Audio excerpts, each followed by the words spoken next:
Now, Russia has freed on bail 10 more of the 30 activists arrested after a Greenpeace ship protest in the Arctic 2 months ago. Altogether, 26 activists have been released this week. Bail was set at more than $60,000 each. Hearings continue for the remaining detainees, except one who's been ordered to remain in prison until February. Well, the Greenpeace ship entered Arctic waters in September. Some of the activists on board the vessel attempted to scale an offshore drilling platform owned by the Russian gas giant Gazprom. The group was detained immediately after the protest. Activists were initially charged with piracy. Investigators later changed that charge to hooliganism. If found guilty, the activists face 7 years in prison. Well, Greenpeace activist Anthony Perrett spoke to Al Jazeera after he left prison. It's got to be the first question. What's it like? How's it feel? Oh, well, you know, it's good to be out. I don't look on it as a massive victory. You know, the mission that we were here to do was to save the Arctic, and you know, we're no closer to that, even though we've been incarcerated for so long. So yeah, still very concerned for the Arctic, but very glad to be outside of the prison. Are you going to get home soon?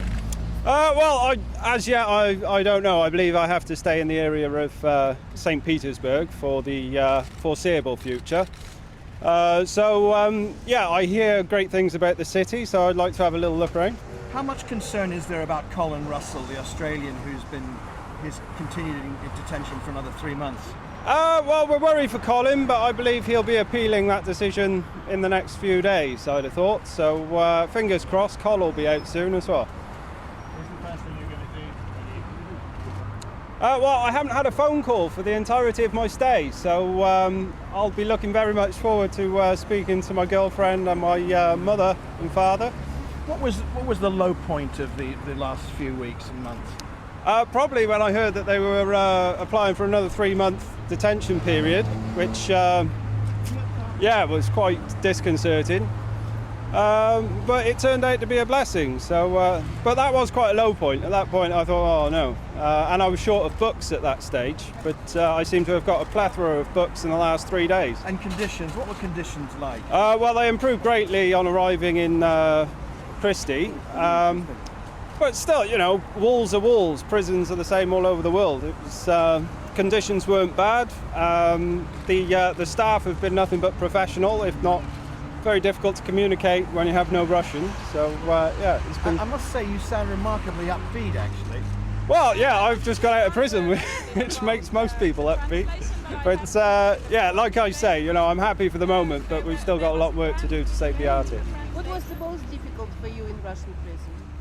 Well, I'm a vegetarian, and that's not that common in Russia. So yeah, finding good food, but I've been well supplied by my colleagues at Greenpeace, which has been a godsend.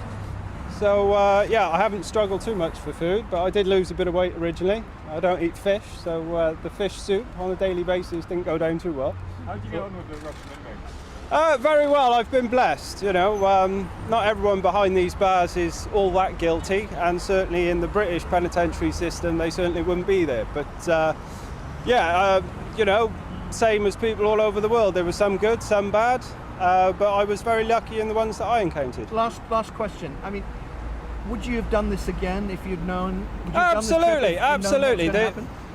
You know, we've got to take a holistic view of the problem, and the problem is that climate change is very serious. The weather is getting much worse, and if we don't act soon, then it's going to get far worse. So now's the time to actually start doing something about climate change, and you know, Greenpeace have taken the initiative to try and save the Arctic. So we can only hope that we're successful. And you'd been on board if you knew you were going to get banged up? Absolutely. What do you think about